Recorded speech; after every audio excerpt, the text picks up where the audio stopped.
Hello and welcome to the Shroom Thinkin podcast. Together, we're going to kick back, we're going to relax, and we're going to expand our minds. Hello and welcome to episode 2 of the Shroom Thinkin podcast. Today, we're going to look at the history of psilocybin mushroom use in humans, and then after that, we're going to look at the evolution of psilocybin mushrooms. And then after that, it's going to be a little bit of my history. So let's get right into it. Okay, so now we're gonna go over the history and use of psilocybin and kind of maybe some of the evolution. I didn't do that much research into it, but I have a little bit written down here. These are not my words. I will name the author when I am reading the actual sources here, and I will also have in the description basically um the document I am reading, and it also has the links to it if you're curious. Okay, so here I have written how long, well, I didn't write it. How long have humans been using psilocybin by Alex Dorr? Magic mushrooms have been used since the birth of civilization 12,000 years ago and possibly were even used before then. So, yeah, I kind of think they're probably, as soon as humans figured out that they were able to get them high, humans have been around for about 100,000 years. And I'm sure if someone knew they could get you high, him and his homies were getting high on it. You know what I mean? So we have evidence of 12,000 years ago, but I think it's probably dates back to about as long as humans have existed. We'll get into that. So the earliest evidence of magic mushroom use is a mural that was found in northern Australia, which depicts mushrooms and psychedelic illustrations. Archaeologists have dated it back to 10,000 BCE. So the dating methods they use is radiocarbon dating. They use a certain isotope of carbon that's radioactive, and they measured the decay of it. I can't really explain to you 100% how it works, but it's measured. Um, Rock paintings in Spain suggest magic mushrooms were around prehistoric people in Europe 4,000 BCE. So yeah, uh, just because people were painting about them around that time, I think they also were probably using them long before then. I mean, because it probably also takes a certain type of person to know how to make those kind of paintings, and this is ancient times, so not everyone's gonna know how to do that, but also not everyone's gonna have the knowledge of these said compounds. So the person who is gonna know how to paint like this, because these paintings have lasted, so long, and a person who also knows about psilocybin, those that meeting is probably, you know, the odds of that happening are kind of slim. So the earliest evidence we have is 4,000 years ago in Spain, at least. So Europe. Okay. Some scientists argue that it could be assumed humans have been consuming psilocybin since our brains developed and we became evolutionarily distinct. This is in part because other species like dolphins, reindeers, jaguars, and others seek out and consume psychedelic. Oh, not others. I'm just gonna not say others. They also consume psychedelic substances. Also, psilocybin mushrooms are not also okay. Psilocybin mushrooms are not only available but common on every continent. So yeah, like not just necessarily psilocybin mushrooms, but certain types of this, it's called Amanita muscaria. This is kind of a classic mushroom. It's red and it has the white dots on it. There's reindeers who eat it, and it gets them high. It has to get them high, obviously, because it makes people trip, and people have drank the urine to get high on it. So you know, and then dolphins, yeah, they are. I don't know if this story is 100% true, but Apparently, they will seek out a certain type of pufferfish and like basically hit off the venom of that shit. I don't know if it's necessarily psychedelic, but animals try to get high. So if we had humans around 10,000 years ago, they're trying to get high. They probably found mushrooms.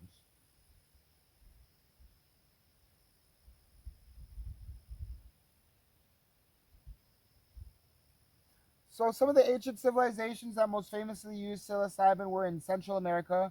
There's a lot of indigenous artwork in Central America that depicts mushrooms as a means to communicating with the gods, like the Aztecs, the Olmecs, and stuff like that.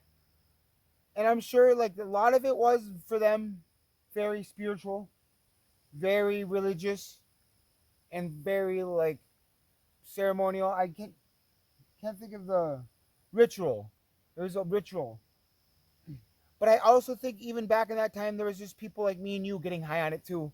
Because you can't just stop people from getting high on it. And if there's people obviously growing these mushrooms for these ritualistic purposes, so there's also people who know about them to get high. So there's probably also people getting high on them too. So we can't just say that they were only used for ritualistic purposes. That's why I see in a lot of this research online.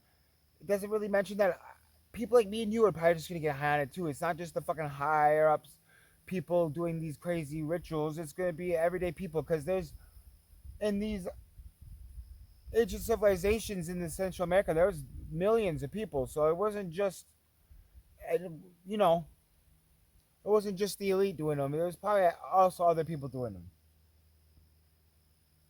That's just my theory. I guess we can't say we have evidence, but the reason we don't really have too much evidence is because when Europeans arrived to the Americas, it decimated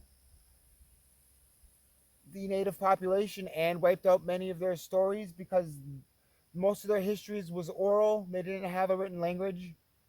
Very devastating. It's very sad occurrence.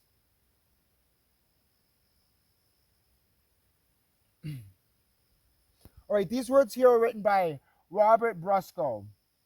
There is also evidence in the form of stone paintings that the Saharan Aboriginal tribes of North Africa might have been using mushrooms from around 9000 BC. Similarly, similarly, I guess I can't talk today.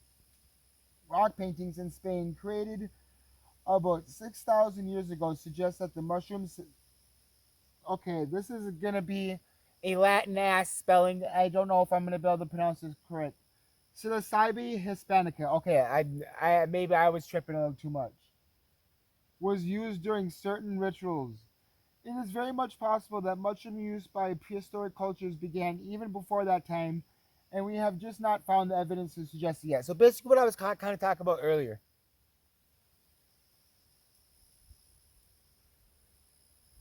Okay, we're gonna go into a little bit of the genetics and more of the sciencey part of the mushroom of these psilocybin mushrooms.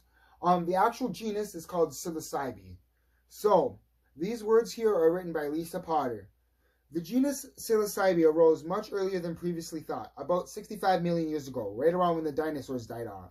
Scientists established that psilocybin was first synthesized, meaning was made, by mushrooms in the genus psilocybe from 40 million years ago up to 9 million years ago. Okay, so what that means is psilocybe, the genus psilocybe, this is the same family that the mushrooms we have now are around. This is when they first arose, which is 65 million years ago. But that doesn't necessarily mean that psilocybin, the active compound in psilocybin mushrooms, was automatically in the genus psilocybe from the start, from 65 million years ago. No. The evidence we have is from 40 to 9 million years ago that the psilocybin started showing up in the mushrooms. I'm not 100% sure why that's such a large time gap. That does seem like a pretty large time gap, so I'm thinking there might need to be some more research done there. And this is the only article I looked up, so maybe I could have found a little bit more a little bit more information on it if I had looked up a couple different sources. But this was the University of like Utah or something like that. I can't exactly remember. Their analysis revealed, meaning the scientists, two distinct gene orders within the gene cluster that produces psilocybin. The two gene patterns correspond to an ancient splint in the genus, suggesting two independent acquisitions of psilocybin in its evolutionary history. So that means that the genus psilocybe, two different orders broke off. Orders are different from genuses. I'm almost sure. I don't quote me on this, but these two branches split off, and they both independently developed psilocybin. So that must mean, for some reason, psilocybin is important. And in a bit, we're going to figure out why. So we're going to take this time to sit back and relax and listen to the rain a little bit. Think about all the things in our lives that might be stressing us out right now. And we can let that shit go.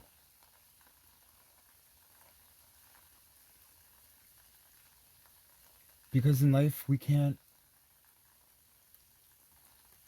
carry that much baggage. We aren't that strong. We're just one person. You know? We gotta let some things go.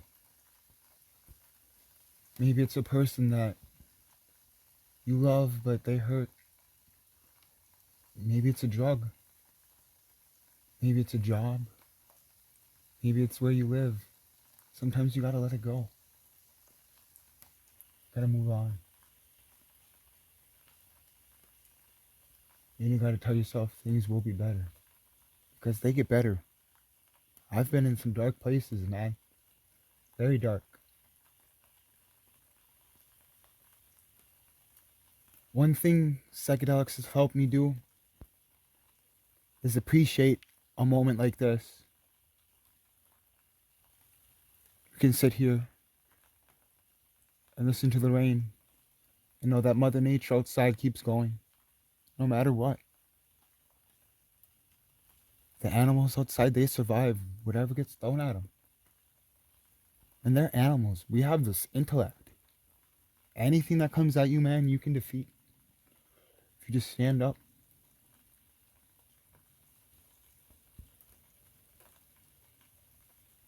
And if you can't stand up, you still don't have to lay down. You take it.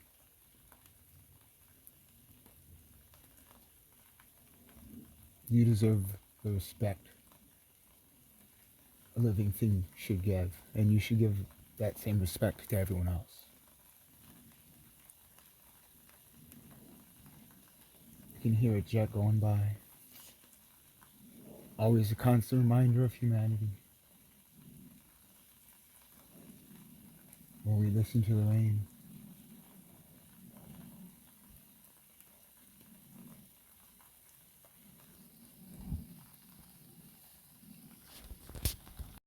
Okay, so I just want to clarify on that last part. I actually am 100% completely sober. It's just that the psychedelics have helped me appreciate moments like that, even when I'm 100% sober. Before I wouldn't have really sat and appreciated a moment like that, you know? Okay, so right now we're going to learn about what psilocybin actually does for the mushrooms themselves. Why are these mushrooms going through the effort of producing this compound? And maybe why did two different independent branches of psilocybe, the genus of psilocybin mushrooms, why did two independent branches break off? So that must mean something's important here.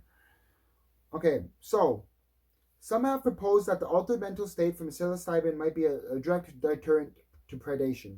It's also possible that psilocybin functions as a laxative or induces vomiting to spread spores before they are fully digested. Okay, so I'm not 100% sure how logical that is. I mean, I do understand that maybe the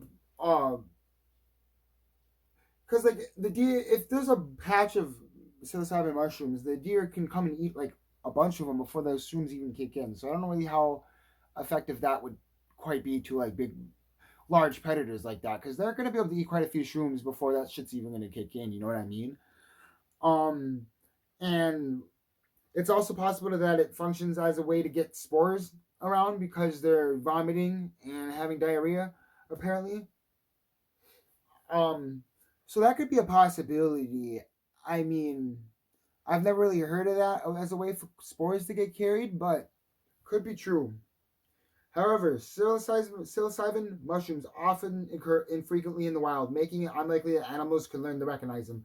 Exactly, like they're gonna end up eating a mushroom. They're gonna have no clue that it was that mushroom that's all of a sudden making them trip nuts here. You know, they just all of a sudden are gonna be like, "What the hell is going on?" Just imagine if you ate something you didn't have no clue that it was gonna make you trip, and then like 5 hours later, about an hour later, it started making you trip. You would have no clue. Okay. An alternative theory is that psilocybin is a chemical defense against insects. However, studies are lacking, and there are personal observations that psilocybin-containing mushrooms regularly host healthy, thriving insect larvae. So yeah, if you want to know if it's an insecticide, they basically have to do more research. So there's not really too much research done on that, probably because they are illegal in most jurisdictions. Really stupid. I'm pretty sure mushrooms are like a Schedule 1 chemical, which is like straight up there with freaking the heroin and shit. Not even meth is a Schedule 1 chemical; it's a Schedule 2 because meth has some uses for extreme ADHD and narcolepsy apparently. So yeah, the government classifies psilocybin mushrooms as worse than meth, but I've never heard of anyone absolutely getting their lives fucking destroyed and took away from them because of meth. I mean, because of psilocybin mushrooms, man. You know how many people have gotten their lives destroyed from that. I think this notion that certain chemicals should be illegal. Some of them should, but other ones, man, other ones shouldn't. Like, should someone seriously go to jail for a mushroom from the ground, man? Or like seriously, because someone could be walking around in the street with some mushrooms in their pocket, and a cop could freaking somehow stop them. Like, I don't know, if they did something else wrong, they're stupid for doing two things wrong at once. But let's say, yeah, the cop finds that mushrooms on you, dude. That's a felony, dude. Depending on how much you have, because it's not it's not unlikely that a person would have an ounce of shrooms, and that's like for personal consumption because a person might want to trip every once in a while for over a few months or something like that. It doesn't necessarily mean they're fucking selling it or anything like that, but you get caught with that much shrooms, and that could be prison time, dude. Some places, like, shrooms aren't killing anyone. Shrooms aren't making people injected into their veins. Have you seen anyone fucking skinny like this and going around like that because of they're on shrooms? No. You see people homeless on the side of the road, fucking, what are they, a bunch of shrooms coming out of their mouth? No, they're doing fucking meth, they're doing heroin, they're doing fucking fentanyl. They're not doing shrooms. And this shit's fucking can put people in prison, dude. It's bullshit. Like, literally. And you look around on the internet and people just say this stuff helps them. It doesn't matter if it's fucking medically proven or not. It fucking helps people. We're gonna throw people in jail for it. I don't think so, man. That's just not okay with me. Anyways, we'll get back to some science. Scientists are preparing experiments to test an alternative theory they call the gastropod hypothesis. Gastropods are slugs and stuff like that. I think I have that written farther down in here, but I'm just going to say that right here. Yeah, some of this writing I did kind of introduce a little bit of my own writing because it was really scientific. Because this is from I can think. Yeah, the Natural History Museum of Utah. So it's a little bit more scientific, some big words and stuff like that. That some of it, like, it's kind of hard. I don't really want to like sound like a freaking robot up here, like Mr. Yin Yin Yin. Yeah, I'm gonna kind of put it in my own words a little bit. Okay, so the timing and divergence dates of psilocybin genets coincide with the extinction of the dinosaurs. The KPG boundary is what it's called. Cretaceous Paleogene. I'm pretty sure. Yeah, it's KPG stands for Cretaceous Paleogene boundary. Cretaceous was the period where the dinosaurs died off, and the Paleogene was right after, which was the geological marker of the ash. Yeah, okay, so the KPG boundary was the geological marker of the asteroid that threw the Earth into a brutal prolonged winter and killed 80% of all life. So, two life forms that thrived during the darkness and decay were fungi and gastropods. Things like slugs or snails. Evidence, including the fossil record, shows that gastropods had a massive diversification and proliferation just after that asteroid hit, meaning they freaking thrived. So when animals get a chance to like diversify, that means they have a lot of the resources they need and they're able to explode. So that means that the conditions right after the asteroid hit were actually really favorable to these slugs and stuff for whatever reason. And it's known that terrestrial slugs are heavy predators of mushrooms. So if there's a bunch of slugs thriving and the only other thing around is fungi, those slugs are going to be munching on that fungi. I mean, it's the only really good food source around. So if the two things are thriving, yeah, that's the ecosystem. With the study of molecular dating of psilocybe to around 65 million years ago, that's the genus psilocybe, not the actual compound here. It's possible that psilocybin evolved as a slug deterrent. They hope that their feeding experiments will shed some light on their hypothesis. Okay, what I want to call into question here is they were saying that the actual compound evolved 40 million to 9 million years ago. So, yeah, I'm not sure. We're gonna have to do more research on that, honestly. Maybe I just found a inaccuracy, like a contradiction in the little bit of research I've done. That's a possibility. But I do kind of want to call that out. Let me see. I will go up to that 40 to 9 million year claim here. Yeah, that was written by Lisa Potter, which was the same stuff as down here. So I guess they're saying it's possible it's evolved as a slug deterrent. So I'd say that's probably kind of our best bet, really, because of the fact that larger animals aren't going to really be deterred by the psilocybin compound because they aren't going to be able to learn what they are. And it's my personal theory that they're just going to, these deer and other large herbivores are just going to eat them up fast. You know, they're going to eat them up too fast for them to learn that this is a bad thing to eat before they've eaten it all. Really. So I think either the slug or insecticide thing is perfectly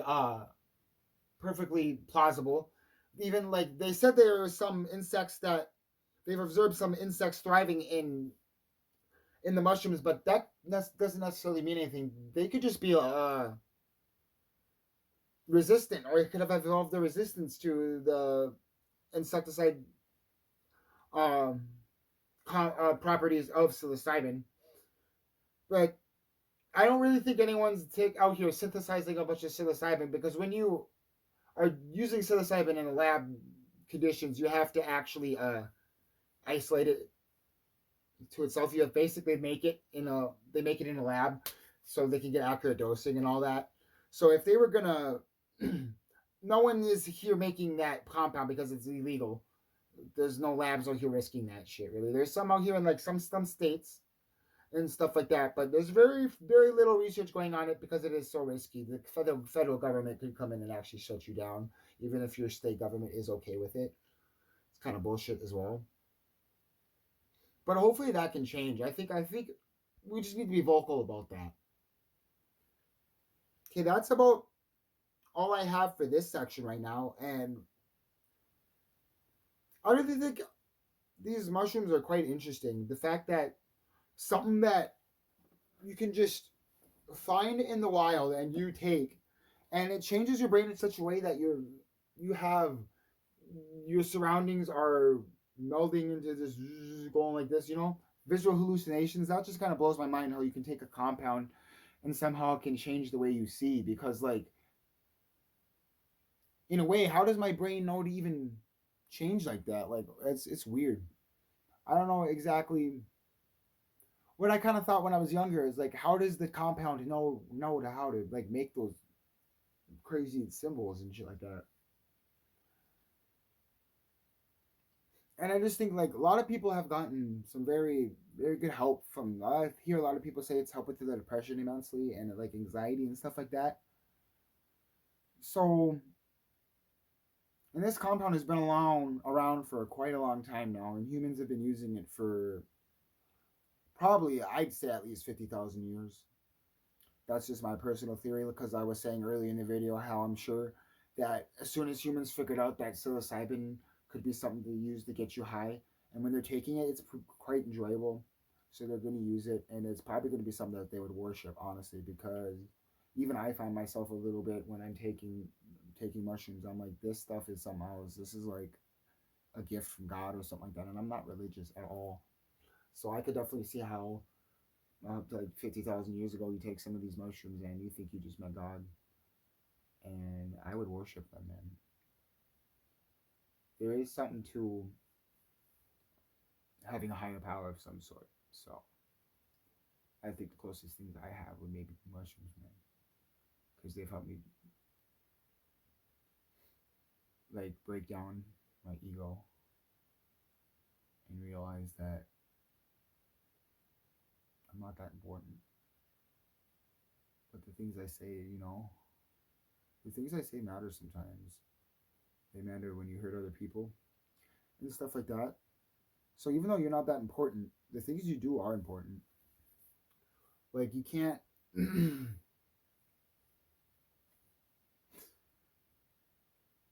can't hold yourself above anyone, and psychedelics has shown me that, and they've brought probably like unity, man. Like I feel like connected to the human race. I feel like we're all in this together, and I look at the war going on in the world, and it saddens me what we have going on right here between Russia and Ukraine, and the madness, absolute madness that's going on in the Middle East with Israel right now. Israel is just going insane. They were attacked, and a lot of people died when they were attacked, and this is something that happens quite a lot. This is the 20th century has a lot of times where Israel went to war with basically the whole Middle East, so it's just happening again. Israel is just, they're ballsy. They have the audacity. It just saddens me, man. Like, look at this map we have here. Everyone here is on this planet, man. Everyone we know. There is no other life in the universe we know of besides on this planet. We gotta be together. You know what I mean? Sorry if that end part got a little rambly. Knocking over my tripod here. But could probably just cut that out. Alright, so a little bit about my background is I'm just 25 here. Just got on this earth, really. Well, I guess 25 years is half the quarter century, but are you coming, Pooch? Come on, Uno! Gosh, he acts like he's dying to get outside. Just dying, but he don't even want to go on a walk. Come on, Pooch. But anyways, yeah, I haven't been on this earth too long. 25 years, I guess, is a quarter century. I guess it's kind of long. But in those 25 years, I feel like I've gained some wisdom, and I like to give that to other people. I feel like I can learn from my experiences a lot better than some other people. Like a lot of shit has happened in my 25 years of life. Like from my age of 25 to from 18 to now, dude, holy shit. So many things happened. So many,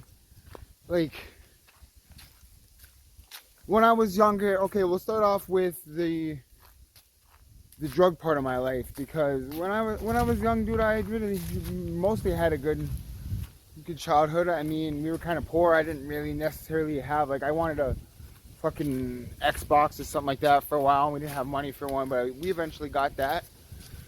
It was nothing bad, nothing horrible happened even, really. But I just I was always I was the kind of kid who would be watching National Geographic and Discovery Channel and shit, and History Channel before History Channel went to shit. Because History Channel went to shit, it has ancient aliens and shit like that on there now, dude.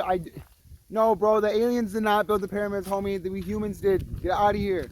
I'm not even gonna entertain that theory, because that's total bullshit, bro. You're gonna tell me that you're gonna believe that aliens came down and built the pyramids when there's humans here, bro? Who else would have done it besides the humans? Anyways, yeah. So normal childhood, and then when I was I think I don't know. I started kind of knowing about drugs and shit like that, hearing about them in like 4th grade and shit like that. We had like a class and all that, and so I was kind of curious for whatever reason. So maybe the drug addiction personality was like, it's like something that was already in me. Even when I was little, I was like, huh, well, the teacher tells you this shit fucks you up. Like people are willing to fucking like get addicted, and like he's telling me this shit's gonna kill you. Some of this shit's gonna kill you. He told me like LSD is gonna make you like jump off a fucking roof and die. And he says if you smoke weed once, you're like instantly addicted and shit like that. And yeah, he said like they said weed could make you like see visions and shit like that. I'm like, what the fuck? But yeah, it was like 12th grade. I smoked some weed for the first time, and I don't think it really did anything. And then I think I was a little bit older. It was the 8th grade that I tried some for the first time and really got a good hit. And I was like, holy fuck, this is some crazy shit. So when I was in high school, my fucking life kind of started revolving around marijuana, dude. People say marijuana is not an addictive drug or this or that. Yes, it is, dude.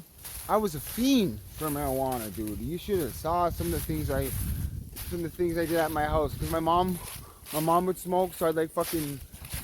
Oh, I don't even want to get into it. It's nasty, but I'd like smoke her resin and shit. It grow like if the resin is like you smoke a bunch of weed through a pipe, is gonna be gunk left in it from the smoke and stuff. It's, you know, the residue. And you scrape that out, and you should just throw that shit away. It's nasty. Or if you're desperate, like a freaking young, like, I think I was like 14-year-old, yeah, you're finna be smoking that. Really delicious. And so when I was in high school, I just started like, I want to do any drug I can. And I started fucking popping my Adderall one day because I didn't have any weed. And my little brother was in the hospital, so I was the only one at home. So I'm like, let's pop some of these Adderall. Yeah, it was fucked. I got so fucking high. I was like, this is the best shit ever. I fucking somehow fell asleep on that shit. Like my first time doing it. Which is crazy, because I like fell asleep. I was like, I think I did have a little bit of weed, so it was combined with weed and Adderall. And oh my god. That was the start of my stimulant journey, which was not a good path to start down on. So from that point on, I basically abused my Adderall all throughout high school. I didn't take it on the summers or the weekends. So, but during the school year, I would be on that. I would be like saving it up, put it in my mom would give it to me, and I just put it under my tongue and pretend to take it. And shit, and I would always fucking start to hate how it made me feel afterwards and shit. Because the first few times it was fucking awesome. The first few times it was fucking neat. And then it just got like gross. I'm like, I wish I had anything else to get high on but this. I fucking hated the Adderall. So all throughout high school it was fucked. Every couple weeks I'd get high on that because I didn't have nothing else. And I didn't like how it made me feel at all. But I kept doing it because I was addicted to that. Like, it's one of the only drugs that I've done. I think it's just because I didn't have any money or couldn't really get anything else. But yeah, so that was fucked. I hated that shit for a long time. After I got done with high school, I just told the doctor I don't want it anymore. And took myself off of it so I wouldn't even have the pills available to myself anymore. I had tried the meth the first time when I was 17. It was a fucked up situation that the first time I tried meth. Fucking the person I was with stole this dude's bike. And it happened to be my girlfriend's, like one of my girlfriend's friends. So yeah, so that we just happened to ride. I'm not a thief or anything like that. I wouldn't just fucking steal someone's bike, but the dude I was with, he was my cousin yeah. So he did that shit. stole a bike, almost got my ass beat over that. So, you know, super cool because my cousin said I stole the bike, bro. And I said, no, fucking we stole it with this dude and this random meth head who came pulling up on us. He said he squirted meth in our mouths. And thinking back now, I know what meth tastes like, and I don't remember that tasting that bad. I'm like, what the fuck? That was barely any meth in that shit. This dude's fucking running around here shooting up water. Nah, anyways. And then later we ended up selling that kid's bike. Well, my cousin did and I was there, so yeah, I guess I did it too. But I would not have fucking just randomly just be like, oh, there's a bike right there. Let's go fucking take that shit. And I'm pretty sure it was like chained up or something. I don't know. They broke into it. Like, it was hidden somewhere too. And it happened to be my girlfriend's friend's bike.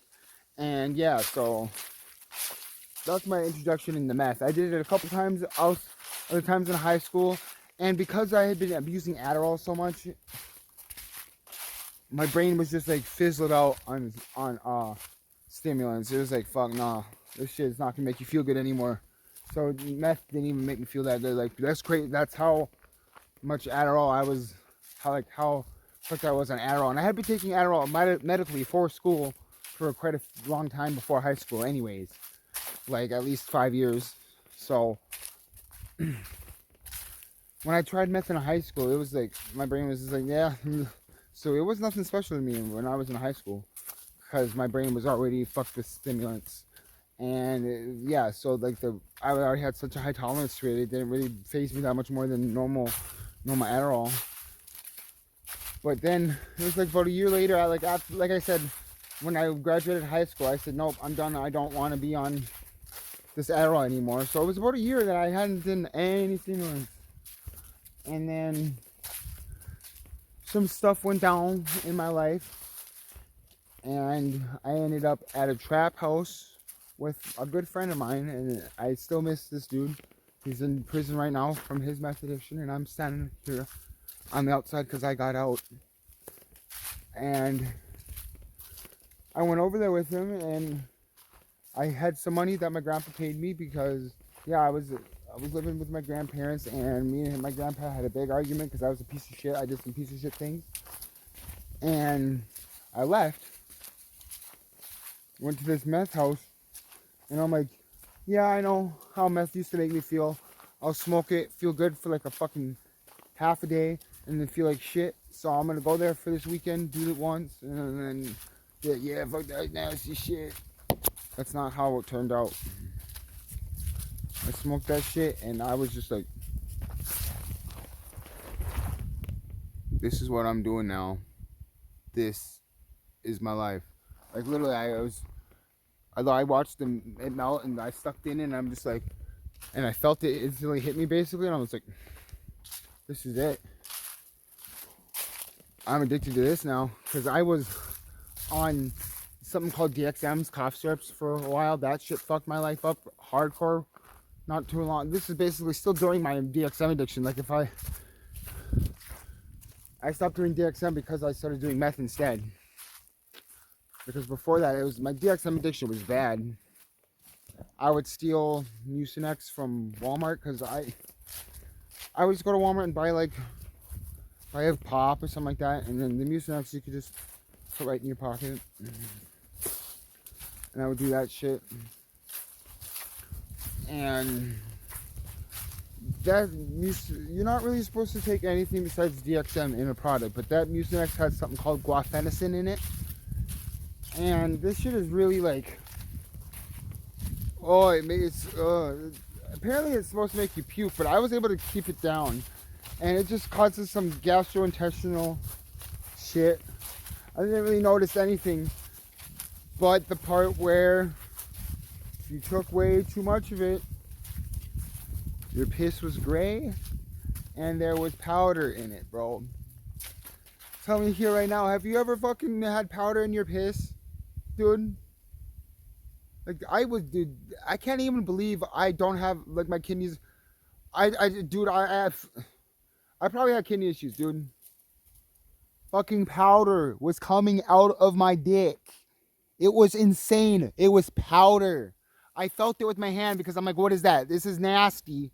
I felt that with my hand because I'm like, what is that? That looks like powder. It was gritty. I was like, oh my God.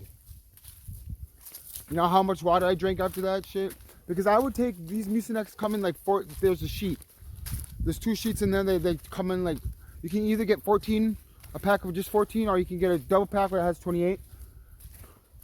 And I would usually take a whole sheet at once because I would just want to take basically as much DXM as I could because at that point I had been taking so much DXM that I had a higher tolerance to it. So most people could take like 500 milligrams of DXM and they'd be fucking floored.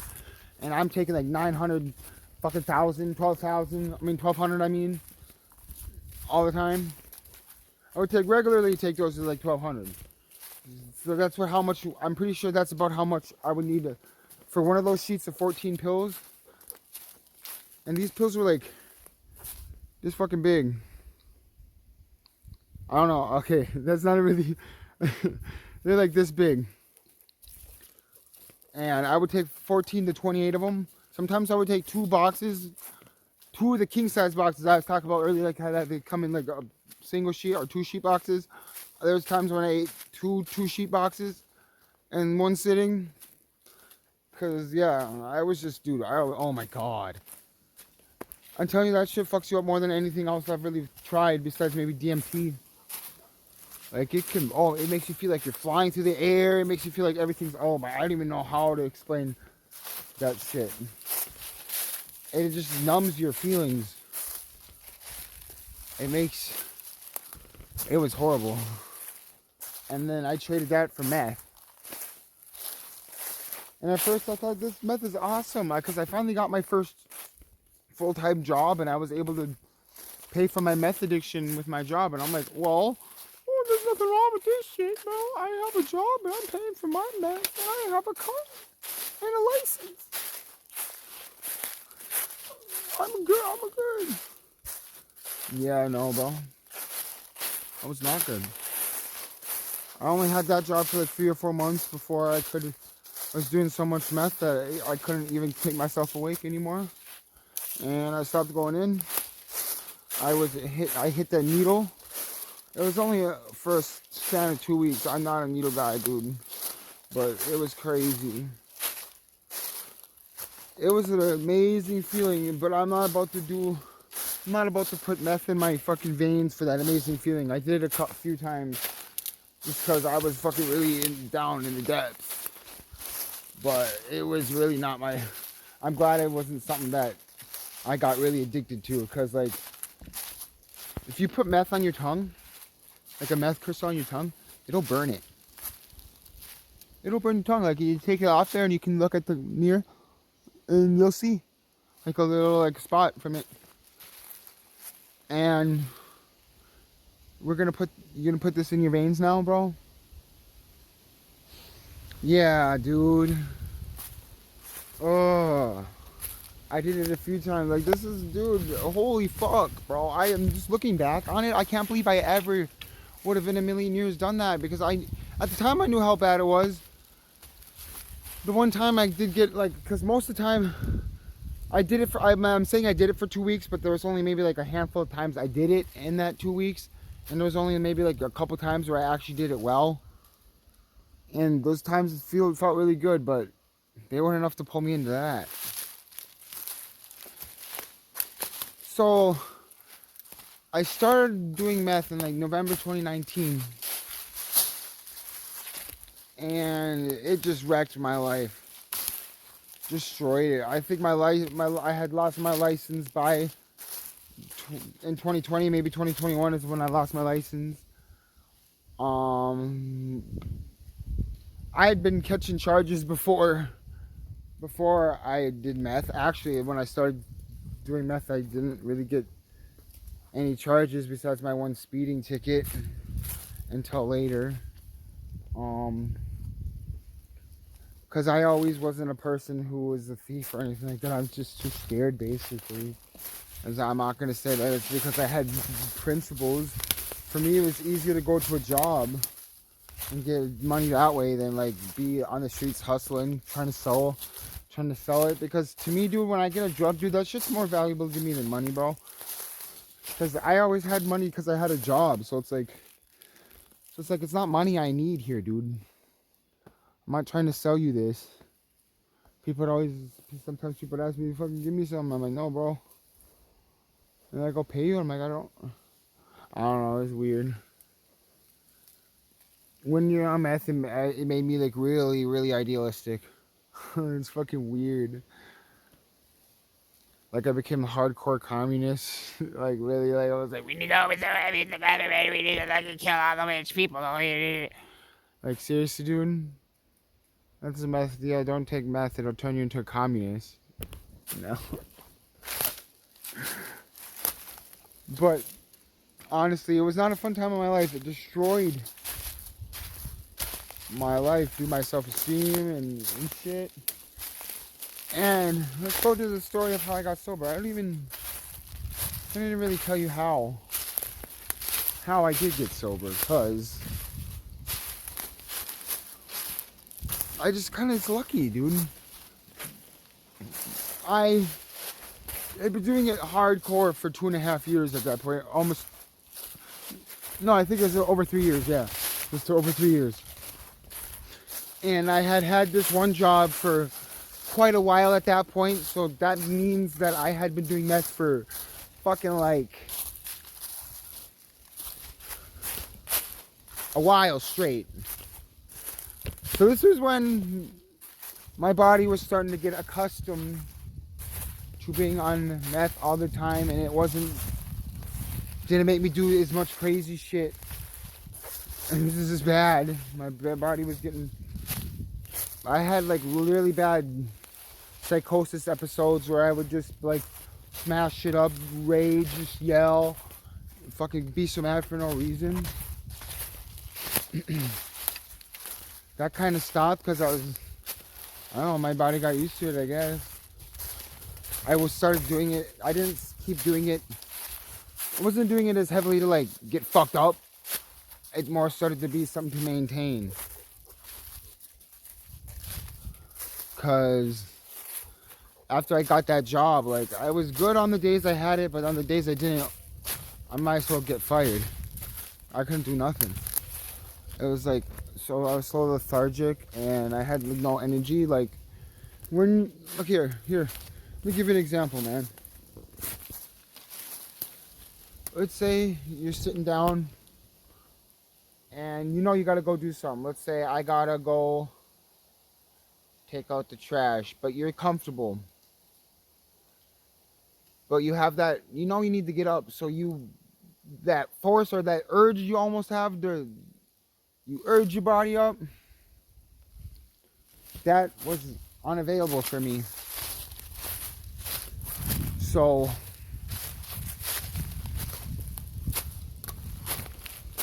like that urge was unavailable to me. So like if I sat down, I couldn't even like the urge to do anything was done besides eat.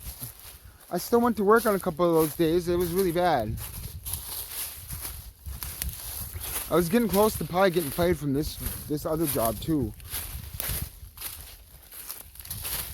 But it just so happened that my dealer went to prison, and I wasn't the type who I like to associate with a bunch of meth dealers. Everyone else, most other meth people, bro, they're in the community. I was not in the community, bro. I don't want anything to do with you fucking meth heads out here fucking stealing, robbing, doing all this fucking crazy fucking shit, dude. Nah.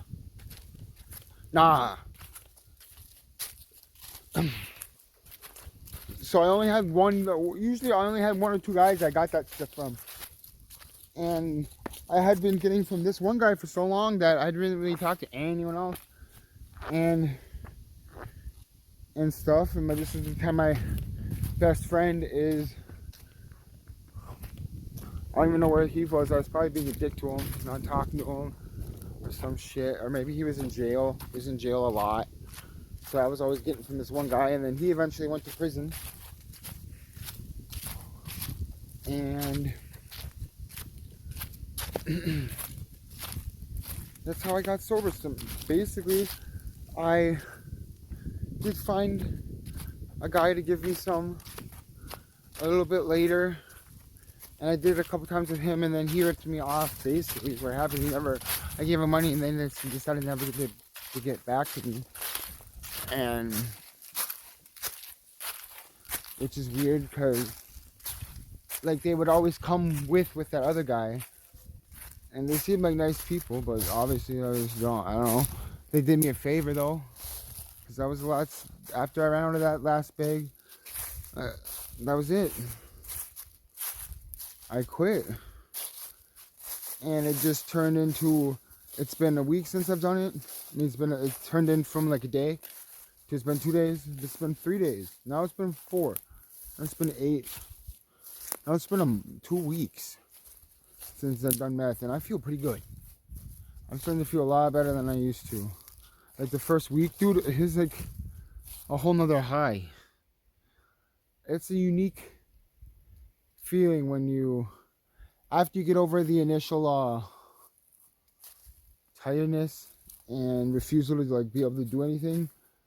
It's a unique feeling, but it's also a scary time because you're fucking, holy shit, I would get easy to get so pissed, so fucking mad easily. Like I would just fucking be when I would not have it. So when I first got sober, that's what happened too. There was times when I couldn't have it and I would get really fucking pissy and shitty and yelly. There was a couple times when I did have that, the job I currently have now, where I didn't have it for like a couple weeks and I was still able to fucking go to it and perform my duties half-assed. And during those little maybe week periods, I was like, being sober ain't so bad.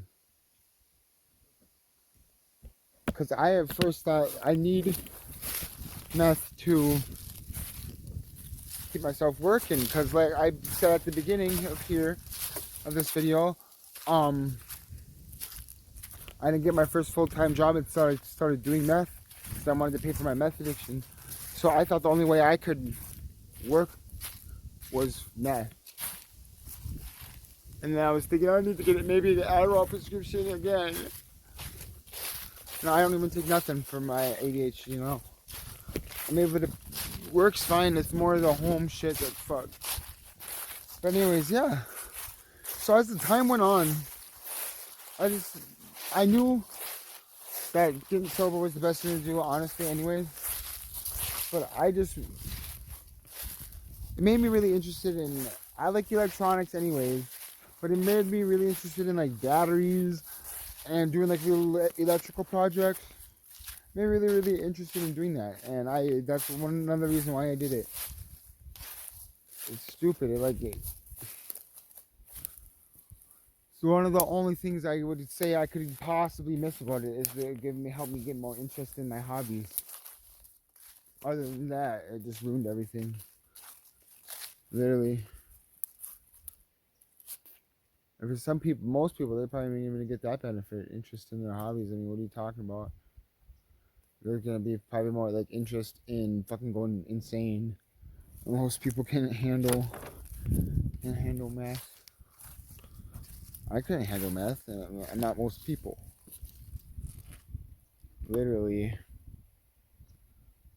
My fucking one friend, he went crazy when he would take that shit. Just fucking crazy theories, and I'd be like, shut up, bro. I don't even want to hang out with you anymore. You talk about this crazy stuff here.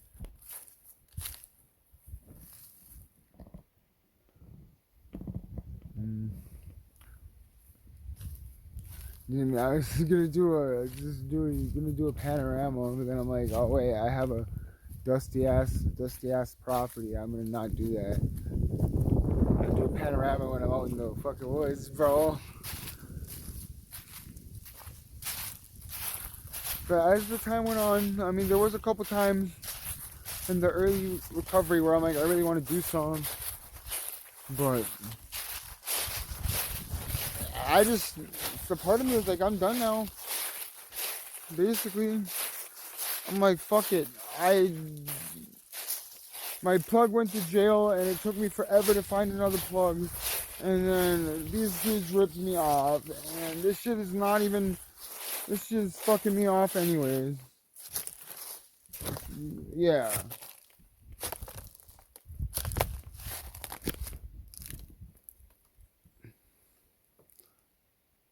I learned that I can still be productive without needing to take a stimulant.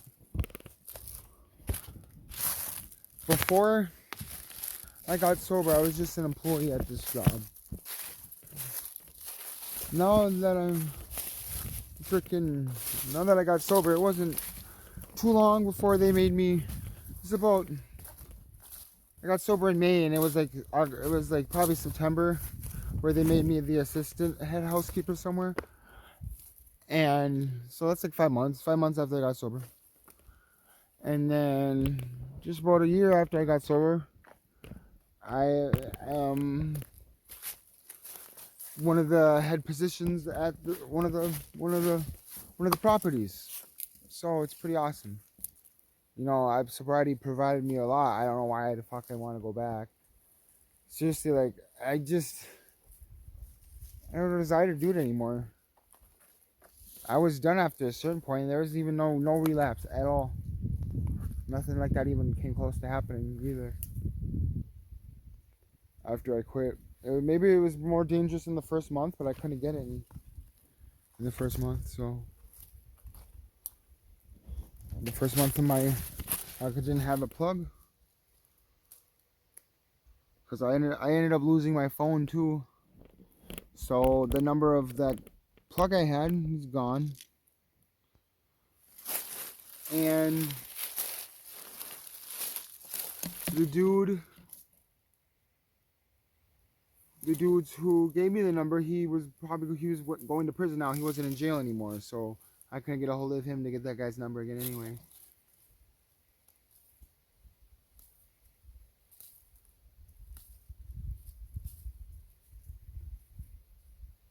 But now I can say I stay sober because it's just better, really. I can't say that it's a struggle anymore. It's pretty easy. I just think about how I used to fucking act, dude. Really cringe. Ask anyone at work, they'll tell you I was crazy. And now they tell you I'm like 9 times better. It was.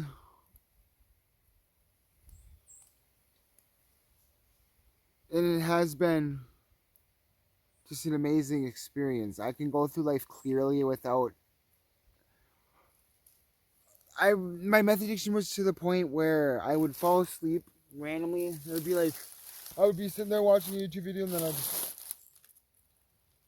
and then most of the time, sometimes I'd wake up before my alarm, and other times my alarm wouldn't wake me up, and I wouldn't have enough time to get ready, and I'd have to rush because I needed to smoke for the day. It sucked. That's the part that keeps me sober because that's how I know I wanted to do it every day. Like it was pretty easy with how fucking because my life was not fun. If I didn't have it, I was like, oh, I can't do nothing. I'm not gonna do anything today. Oh, because I physically couldn't force myself to do anything.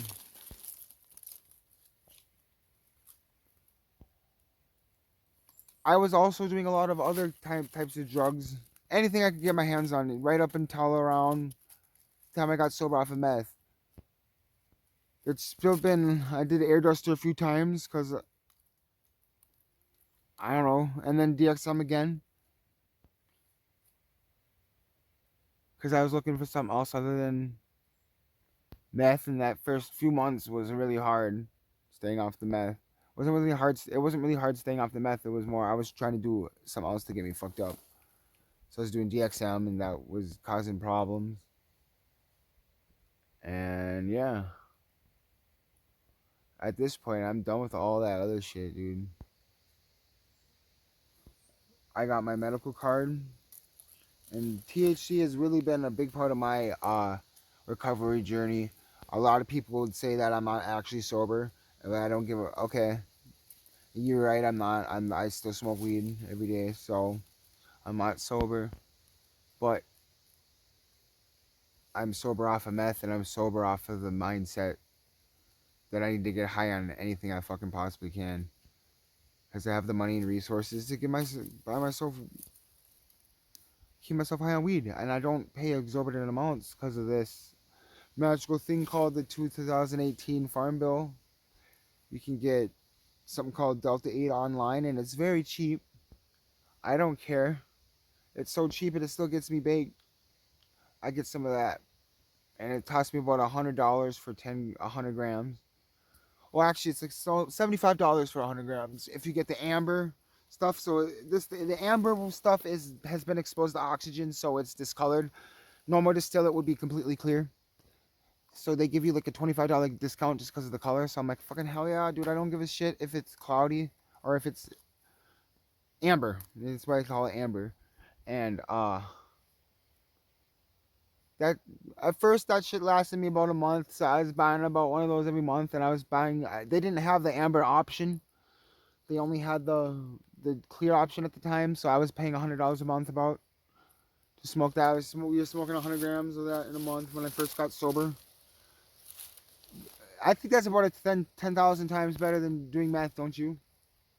Some people would say I switched one addiction for another, and yeah, I did. But I think it's fucking. You gotta look at. I look at recovery from a harm reduction point of view. You gotta take steps of reducing harm, because abstinence only, dude. You can't just tell a person. Most people aren't just gonna want to be. No, I don't want to do any drugs ever again. There are some better alternatives. If a person doesn't like smoking weed, they don't like smoking weed, and then you might just have to be sober, because the only one of the only thing. Oh, it says it's recording a new video file. This phone's kind of annoying for recording videos. I can't put an external mic on it, so I have to stay really close to it like this. I would rather be like. Sometimes I want to take shots where I'm like over there, way over there or something talking, but I can't. I have to get another better phone for shooting video, which is kind of dumb. Really, I have to get an iPhone. Maybe I can find a broken one and then get it fixed or something. Or fix it myself. I'm not very good at fixing phones though. I tried to fix an iPad and I brought it in to get it fixed, and then it ended up being fucking too old to run anything anyways. Well, this part of the video is starting to get a little rambly. But that's a lot of my background. And the next part of this video, we are going to be talking about psychedelic mushrooms and their history.